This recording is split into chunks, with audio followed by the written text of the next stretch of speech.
My phone rang at 11 minutes past midnight, and I knew before I answered it that something in my world had already broken. Dad. Just that. And then a long, ragged breath. Dad, I need you to come get me, please. My granddaughter's voice didn't sound like my granddaughter's voice. It was thin and scraped raw, like she'd been crying for an hour before she found the courage to dial. I sat straight up in bed, my heart slamming against my ribs the way it used to slam when a crane operator radioed that a load was swinging loose 40 feet above a job site. Where are you, Mara? What's wrong? I'm at the lake house. Connor's mom, she won't. Her voice dropped to almost nothing. She took my car keys. She told me I'm not going anywhere, that I need to calm down. Dad, she's not letting me leave. Before she could say anything more, I heard a door slam somewhere behind her, and a sharp, cold voice cut in. Mara, give me that phone right now. Then the line went dead. I want you to understand something about me before I tell you what happened that night, because what I did next only makes sense if you know who I am. My name is Walter Greer. I'm 68 years old, and for 36 years I ran heavy equipment crews for a bridge and highway contractor out of Ohio. I poured the concrete for 3 interstate overpasses. I've stood on steel beams 400 feet over a river, with nothing under my boots but a half-inch of grading and good judgment. When I retired, my crew gave me a hard hat signed by every man who'd ever worked under me, and I keep it on a shelf in my garage like it's a trophy, because in a way, it is. I lost my wife, Diane, to ovarian cancer 9 years ago. She was the gentle one in our family, the one who remembered birthdays and made peace between people who didn't want peace. Our daughter Holly died 4 years after that. A car accident on black ice that I still can't think about without my hands going cold. Mara is Holly's daughter, my only grandchild, and after Holly passed, raising her fell to me in the practical sense, and to her father, my son-in-law Greg, in the legal sense, until Greg remarried, and Mara, at 19, decided she'd rather live near campus with her boyfriend's family than commute 40 minutes to community college from my house. That boyfriend is Connor Ashby. Connor's family owns Ashby Marine, a boat dealership and marina empire that's been wrapped around the lakes of this county since before I was born. Connor's mother, Patricia Ashby, is the kind of woman who corrects your grammar at a barbecue and calls it being helpful. I never trusted her, but I trusted my granddaughter's judgment, and Mara loved that boy enough that I learned to keep my opinions about his mother folded up small and out of sight. Diane used to tell me I judge people too fast because I spent my whole career reading load-bearing walls instead of human beings. Maybe she was right. But here's what 36 years on construction sites taught me that no business degree ever could. A structure doesn't lie to you. Steel under stress will always show you exactly where it's about to fail, if you know where to look. People are the same way. Patricia Ashby had been showing me hairline cracks for 2 years. I just hadn't wanted to see them. I didn't bother calling back. When a line goes dead like that, you don't waste seconds, you move. I pulled on my boots over flannel pajama pants, grabbed my truck keys off the hook by the door, and on my way out I stopped at the gun safe in my closet, the one I bought back when coyotes were getting into my chickens. I am not a man who reaches for a weapon easily, but I didn't know what I was walking into, and a man my age walking into the unknown alone needs to think about more than his fists. I locked it inside the truck's center console, told myself it was only insurance, and pulled out of my driveway, doing 40 in a 25. The Ashby Lake House sits on 11 acres at the north end of Caldwell Reservoir, behind a stone gate that's usually closed at night. Tonight it stood wide open, swinging slightly in the wind, like somebody had left in a hurry or wanted me to come straight in without slowing down. Neither possibility sat right with me. I drove up the long gravel drive with my headlights cutting through a thin fog coming off the water, and the house rose up dark, except for a single light burning on the second floor. I didn't bother knocking. I pounded on that door with the flat of my fist hard enough to rattle the brass knocker against the wood, and I kept pounding until the porch light flicked on and the door swung open. Patricia Ashby stood there in a silk robe, her hair already brushed smooth, not a single strand out of place, full makeup on her face at 12:30 in the morning. I want you to sit with that detail the way I sat with it standing on that porch, because it told me everything before she opened her mouth. Nobody wakes up from a dead sleep looking like that. She'd been awake. She'd been waiting. Walter. She said my name like it was something unpleasant she'd stepped in. It's the middle of the night. What on earth are you doing here? Where's my granddaughter? What? Mara is fine. She had a little too much wine and got herself worked up over nothing. She's resting. I really think you should come back in the morning when… Patricia, I am not asking you twice. I put my hand flat on the door. Move. She drew herself up, chin lifted, eyes narrowing into something cold and practiced. This is my home, and you do not get to barge into it because a teenager called you crying. She is being dramatic, Walter, the way she always is. Connor is handling it. That word handling went through me like a current. I have spent my whole life around men who use careful, clinical language to describe things they don't want examined too closely. Handling a situation is what you say when you mean something has already gone wrong and you'd rather nobody asked questions about it. I didn't shove her. I want to be honest with you about that, because I've thought about that night 100 times since, and I'm proud that I kept my hands to myself even as everything in me wanted to put them somewhere they shouldn't go. I simply walked forward, and a woman in silk slippers standing 5'4" was never going to stop a man who used to wrestle rebar into place for a living. She stumbled back against the foyer table, gasping something about how dare I, and I was already taking the stairs 2 at a time. I followed the only light down the hallway to a closed bedroom door. Locked. I'd kicked open more stuck doors on job sites than I could count. Swollen wood, warped frames, doors that had settled wrong on bad foundations. I planted my boot below the handle and put my whole weight behind it, and the frame splintered on the second hit. My granddaughter was on the floor between the bed and the nightstand, curled on her side, eyes half open but unfocused, a thin line of drool at the corner of her mouth. An empty wine glass lay on its side near her hand, and beside it, an orange prescription bottle I didn't recognize, the cap off, rolling slightly where it had come to rest against the leg of the dresser. I dropped to my knees beside her so fast my old joints screamed. Mara, sweetheart, look at me. Her eyelids fluttered. Her pulse under my fingers was there, but slow, too slow, the way Diane's had gotten in her last week, and that memory alone nearly broke me in half right there on that bedroom floor. That's when I saw her wrists. Bruising, deep purple-black. In a pattern I recognized the way I recognize stress fractures in a steel joint because it has a shape that doesn't happen by accident. Someone had gripped her hard enough to leave 4 distinct points pressed into the soft underside of each forearm. Not a fall, not a little too much wine. Somebody had held this girl down. Footsteps came pounding up the stairs behind me, and Connor appeared in the doorway, breathing hard, wearing a pressed polo shirt at midnight like he'd been dressed and waiting downstairs rather than asleep beside his girlfriend. His eyes went from the broken door to me to Mara on the floor, and for one unguarded second, before he remembered to look horrified, I saw something flicker across his face that I can only describe as calculation. "We need an ambulance," I said, my voice coming out of me low and flat in a way that scared even me. "Now, Walter, please just let me explain. My mother already called Dr. Linden. He's our family doctor. He's coming. He's very discreet. He can…" I said, "Call 911 or so help me. I will put you through that wall." He actually reached out and put a hand on my shoulder, like he thought he could steer me, the way you'd steer a confused old man. I have spent 36 years lifting things heavier than Connor Ashby's whole, soft, manicured body. I came up off that floor, took a fistful of his collar, and walked him backward into the hallway wall hard enough that a framed photograph rattled and dropped to the carpet. "Don't you ever put your hand on me," I told him, "and don't you ever tell me how to take care of my own blood." I carried Mara down those stairs myself. She weighed nothing in my arms, that terrible, hollow lightness that tells you a body has been failing for hours, maybe longer. Patricia stood at the bottom of the staircase, arms crossed, her composure finally starting to crack at the edges. "You're going to regret this, Walter. You don't understand what you're tearing apart here." I didn't answer her.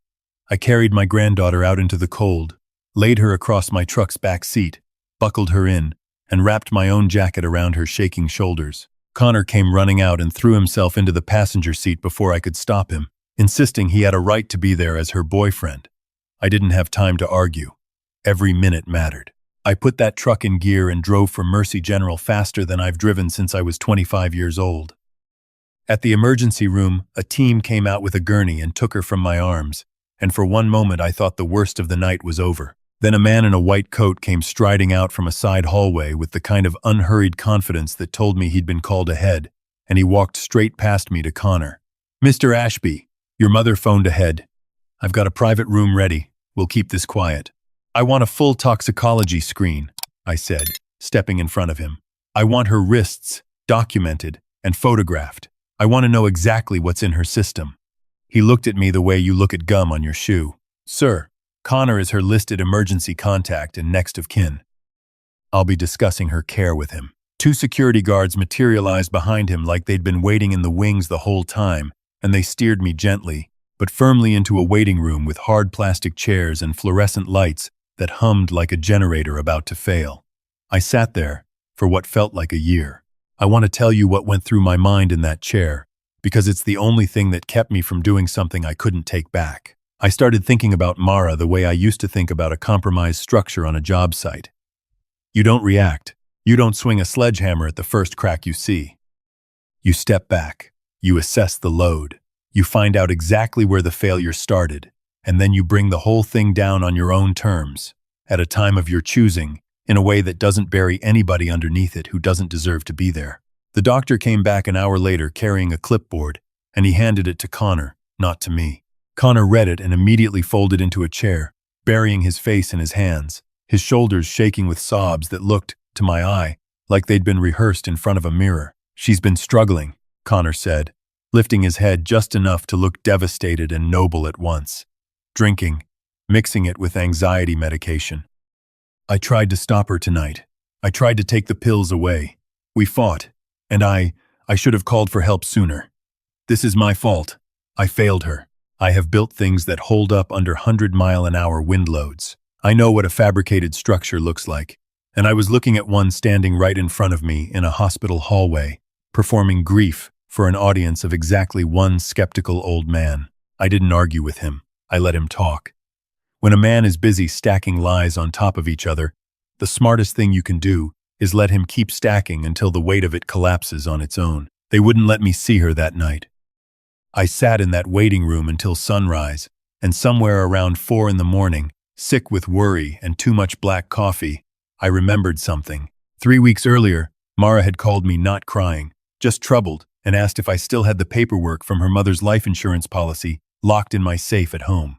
Holly had left Mara a modest trust, just under $200,000, meant to mature when Mara turned 21 next spring.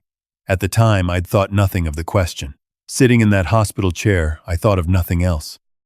By the time visiting hours started, I'd been awake for 30 hours straight, and I made a decision that probably saved my granddaughter's life. Instead of storming back into that hospital room and starting a fight I couldn't win, I went home, showered, put on the most harmless, forgettable cardigan I own, and drove to Ashby Marine's main office downtown, carrying a folder of Mara's old childhood medical records as my excuse for being there. The receptionist, sweet as anything, told me Connor was tied up, but I was welcome to wait in the hallway outside his office. I sat in that hallway exactly the way I used to sit outside a foreman's trailer when I wanted to hear what was really being said before I walked in and asked my question. The door wasn't fully closed. Through that 2-inch gap, I heard Connor's voice, sharp and panicked, talking about a dealership that was hemorrhaging money, a boat financing scheme gone sideways, a state regulator sniffing around their books. Then I heard Patricia's voice, low and venomous. The girl's trust matures in 8 months whether we like it or not. And once it does, that money is hers, completely out of our reach. We need guardianship paperwork signed before then. The toxicology report and the episode tonight do exactly that for us. Give it a few more weeks of documented instability, and any judge in this county grants Connor emergency conservatorship over her finances. We use the boat company's line of credit against her trust as collateral. We cover the shortfall before the state audit, and once the regulators are satisfied, we quietly unwind it. She never even has to know. And if she fights it, if her grandfather fights it, he's a 70-year-old man who pours concrete for a living, Connor. Nobody believes him over a hospital toxicology report and a sworn statement from her own husband-to-be. Let him yell, let him cry in waiting rooms. It changes nothing. I stood frozen in that hallway with my folder of old report cards and vaccination records, and something in my chest went from white-hot rage to something colder and far more dangerous, the kind of calm I used to feel right before I solved a problem that had stumped an entire engineering team. They wanted a loud, foolish old man, making a scene they could dismiss. I decided, right there in that hallway, to give them exactly the opposite. The office door opened before I could step back, and Connor found me sitting innocently with my folder, looking exactly like a tired, grieving grandfather waiting his turn. Whatever guilt flickered behind his eyes dissolved the moment he saw my harmless, confused expression. He even apologized for keeping me waiting. I drove straight from that office to the home of an old friend, Ray Dublinsky, who spent 28 years as a county sheriff's detective before he retired into private investigation work just to keep his hands busy. Ray had helped me once before, years back, when a subcontractor tried to skim materials off one of my job sites. I told him what I'd heard, word for word, and I watched his face go very still and very serious. "You understand what you're describing," Ray said. "That's not a family squabble, Walter. That's attempted financial exploitation of a vulnerable adult, on top of whatever they did to that girl physically last night. If even half of what you heard is provable, this is a felony case. Then help me prove it." What followed wasn't loud. It wasn't dramatic in the way you'd expect from a man my age, finally losing his temper. It was patient, methodical work, the same kind I'd done for decades, reading blueprints for hidden structural flaws before they became disasters. Ray pulled financial records through channels I won't pretend to fully understand. My attorney, a sharp young woman named Priya Nair, who Holly had once worked with on an unrelated matter years ago, filed an emergency petition for guardianship of Mara on my behalf, supported by hospital photographs of the bruising. An independent toxicology consult that flagged inconsistencies in the timeline Connor had given, and a sworn statement from a marina employee, Ray, tracked down a young man who'd overheard Patricia on the phone discussing keeping the girl compliant until the conservatorship hearing. I visited Mara every single day that week, sitting beside her hospital bed even when the nursing staff looked at me sideways, even when Connor tried twice more to have me removed. By the fourth day, with her head clearer and the sedatives fully out of her system, Mara finally told me the truth in pieces, her voice breaking. She'd found the financing documents herself, confronted Connor about the missing money 2 nights before that call, and he'd grabbed her hard enough to bruise when she said she was calling her grandfather. Patricia had been the one to mix the wine with something stronger from her own medicine cabinet, once Mara finally calmed down enough to drink it, telling her it would help her sleep off the stress. The guardianship hearing happened 19 days after that phone call. I sat in the back of that courtroom in my one good suit, the same suit I wore to Diane's funeral, and I watched a judge who'd clearly read every page of Priya's filing look at Patricia Ashby with an expression of plain disgust. The case didn't stop there. What started as a guardianship dispute opened the door to the state financial regulator's existing investigation into Ashby Marine, and within 2 months, Connor was facing charges of financial exploitation of a vulnerable adult and fraud tied to falsified loan collateral. Patricia was named as a co-conspirator. Their attorneys tried every maneuver money could buy, but Ray's documentation and that marina employee's testimony held up under every challenge. Connor eventually pleaded to a reduced charge and is serving 8 years. Patricia fought it the longest and the hardest, and lost the hardest too, 14 years, plus restitution that, by the time the courts finished untangling Ashby Marine's books, stripped that family of nearly everything they'd built their reputation on. Mara's trust, the full $200,000 her mother left her, sits untouched in an account that requires both her signature and mine until she turns 25. She didn't ask me to add that condition. She asked for it herself, the week she moved back into my house, into the bedroom that used to be her mother's. It's been 4 months now. Spring came late this year, but it came. I was out on my back porch this morning with a cup of coffee, watching Mara in the yard teaching my neighbor's old dog to fetch a tennis ball, laughing in a way I hadn't heard since she was 12 years old. The bruises are long gone. The shadows under her eyes took longer, but they're gone too. I think about that night often, the locked door, the splintered frame, the sound her voice made when she said please. People sometimes ask me why I didn't just call the police first and let them handle it, and I understand why they ask, but I've spent my whole life learning that you don't run from a structure that's failing. You go in, you find exactly where the weight is wrong, and you fix it with your own 2 hands, if that's what it takes, because waiting for someone else to notice the cracks can cost you everything you love. I'm not a hero. I'm just a tired old man who poured concrete for a living and happened to know, better than most people, that you can always tell when something's been built on a lie. The foundation always gives it away if you're patient enough and stubborn enough to look. If you've got someone in your life worth driving through the dark for, hold on to them. Don't wait for the phone to ring at midnight to remind you how much that matters. I almost waited too long, and I think about how close I came to losing her every single day I get to watch her laugh in that backyard. Love doesn't always announce itself with grand gestures. Sometimes it looks like an old man getting up at midnight, trusting his gut, and refusing to be told no. The people who show up for us when it's inconvenient, when it's scary, when nobody would blame them for staying home, those are the ones worth holding on to. Don't wait for a crisis to remind you who matters. Call them today just because. A small note for you. This story was written and fictionalized by AI for entertainment purposes, while still hoping to leave you with a genuine, positive life lesson.